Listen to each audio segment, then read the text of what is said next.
He's got 10 pro fighters in here now. Sorry, Jamie. Thanks very much for joining us. We're here for Cal Frampton ahead of his big fight. Just talk us through fight night. Yeah, no, I'm looking forward to it. I think the fans are in for a treat. It's not often you get a 2-weight world champion fighting a 4-weight world champion, so there's going to be some talent in the ring that night. Donaire's proven at world level. He's 35 now, so he's getting towards the end of his career probably, but he brings a wealth of experience, a massive amount of punching power, which makes him a threat. And Carl understands that, and you can see he's got that twinkle in his eye. He knows it's a dangerous fight, and that's making him nervous, which in turn will always bring out the best in a fighter, especially at that stage of his career, because sometimes early on in your career nerves aren't a great thing because they can make you panic or thingy, but once you learn to cope with him and deal with him, you use him in your favour. And Carl, for his last fight, wasn't nervous at all, which wasn't a good thing, because even though he performed well early on, he sort of went off the boil a little bit and it ended up a difficult fight. This fight, he won't have to look inside himself to dig deep. It'll just come naturally because he'll already be nervous. So that's a good thing, and I'm more than happy with the way he's come in and started his camp, because he's got a twinkle in his eye, he's got a spring in his step, and I think you're going to see a special performance. It's a really interesting breakdown. Both fighters are known for coming forward, for being exciting, being explosive. Do you think we'll see that from both sides, or do you think it might have the adverse effect and maybe the other two trying to feel each other out? This is going to be one of them fights where both fighters are going to be wary of each other early on, and as the fight progresses it'll warm into a better fight, and then I think the fans are going to be in for a treat. I think the first couple of rounds will be very much feeling each other out.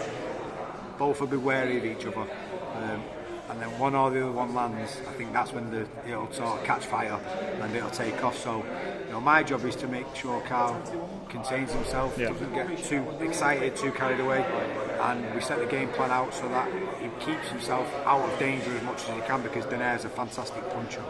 But I'm more than confident he'll do that because he realises the dangers of what Donaire brings.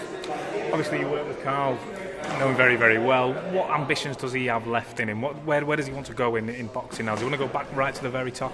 Yeah, well, he wants to be a world champion again. He wants to fight Leo Santa Cruz again. Those are two big ones. He's got the Windsor Park thing, which he's had since he was a kid.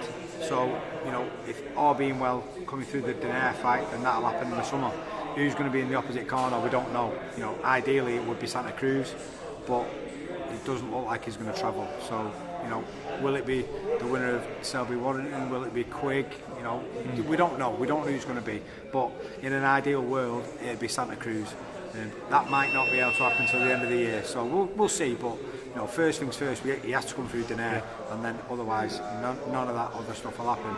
But I know for a fact he's got massive ambitions about winning a world title. He wants that third fight with Santa Cruz, and then everything going to plan there.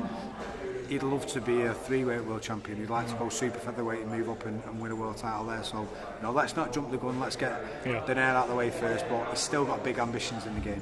Martin Murray, another fighter we've just seen in here today. He's got a big challenge ahead of him. Billy Joe Saunders looks exceptional last time out. However, I think he's approaching with caution, Martin Murray.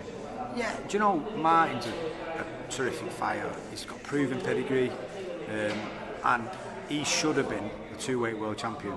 If he'd have got the rub of the grain, he'd have been a 2-weight world champion. So he's been unfortunate, but those setbacks have given lessons. He's took a lot from it.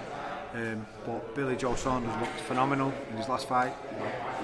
You can't deny the fact that it's a very, very difficult fight for Martin. But is it a winnable fight for Martin? Absolutely. He has got the experience, he's got the pedigree, and he's got the talent to do it. He's just doing it on the night, putting the right game plan into practice, and Billy Joe Saunders understands it's a difficult fight. I can tell by the way he's talking in the interviews.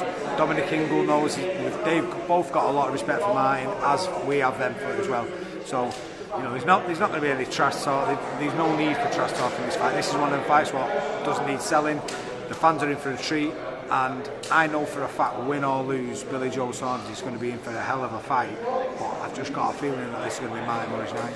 Both of these fights, they tick a lot of boxes, don't they? Because they tick the boxing purists who want to see the sweet science and the footwork and the combinations, but they also tick the casuals who want to see the knockouts. They both have potential for it. People may say Billy Joe doesn't have the greatest knockout, but he's capable of doing it, and it could go either way. He hits hard enough to get you respect, definitely. Will he knock you out cold? No. But will he hit you and hurt you? Definitely. You don't end up winning world titles and do what Billy Joe Saunders did to someone like Lamont if you don't earn someone's respect. So he hits hard enough. Donaire definitely hits hard enough to knock you out. But at featherweight, I don't think his power's as devastating as it was at, say, bantamweight. But nevertheless, he still hits hard enough to put you on your backside and get you in trouble. So I think the blend of styles in both fights, Martin's fight with Billy Joe and Carl's fight with Donaire, means that the fans are going to be in for a treat, because both fights eventually will turn into a very, a war of attrition, and it's going to be who's the fitter, the stronger man. And I think my guy wins on both. I've got to be honest with you. I think we've got the game plan. I just want to ask you about yourself now, where you're going, because obviously we've seen you on the telly, we've seen you now in the corners and training fighters. Yeah. How much are you? I mean, it sounds like a daft question, but you must be loving your boxing at the moment, even if you're not competing. 6 months ago, me and Nigel Travis stood over there having a conversation after a session one day when Tommy Coyle, he got a niggly injury again and he wasn't going to be able to box. And I said, do you know what are we doing? I said, I love Tommy Coyle like a son. We've been through so much over the last 5 years. But I said to Nigel, as soon as Tommy Coyle's retired, I'm done with his training game. I'm out of it. That was 6 months ago. Fast forward 6 months, I've got 10 pro fighters who are more than capable of winning titles. And I think to myself, where did that come from? But the universe works in mysterious ways, and all of a sudden, different scenarios unfolded, and then we're in here. I'm absolutely loving coming to the gym every day. It's not like work. If you never want to work a day in your life, find something you love to do and just do it. Yeah. And I'm getting paid to work with these lads and do something where I don't see myself as a trainer, in the sense that I walk in here and I go, right, you do this, you do that, this is what we're doing today. I'm not a sort of domineering commander in that sense. I just sort of try and educate and pass on my knowledge, what I've learned from the past. And I look at myself as helping them to progress in their career, rather than, you're out and out general trainer, what you'd sort of look at from the past. Just finally then, on that topic, because we've had a little glimpse of it in here today, and the lads seem to be smiling, they're working with smiles on their faces, and they've all spoken about that as well, the camaraderie in here. It doesn't feel like work. Now, you mentioned before about a nervous fighter is a good fighter, but I also think a happy fighter is a good fighter, and they have that here. I always say a happy fighter is a dangerous fighter, and I've said that for many years. I was a bit like that myself, even though I didn't really understand it at that point in time. I was always, when I'd go in the changing rooms, I'd be laughing and joking, and that was probably my coping mechanism to not letting my mind run away with myself and get nervous about the fight. But I like to push that on the lads. I say, you know what, jumping that bar, for instance, is the most horrendous thing you could ever do. Yeah. But in between rounds, or before doing it and after doing it, if you're having a laugh and a giggle, you forget that you just had the most brutal session. Now, if you're not enjoying coming to the gym, on the way here, you feel like crap. Then you jump the bar and you feel like crap. And then afterwards you sit there thinking, what am I doing this for? Yeah. Whereas if you can laugh either side of it, and even sometimes you're in it, but as long as you get the graft done, my main priority is we have to do our work. That's the main thing. If we can have a little giggle either side of it and enjoy it, then what's the problem in that? And I think, not purely down to me, but Nige helps me out, and the lads, for whatever reason, they have all got their own little bits of personality, and it's just blended into create a great atmosphere in the gym. And we're lucky to be able to come here and enjoy ourselves and do it with massively talented fighters, and all do it with a smile on our face.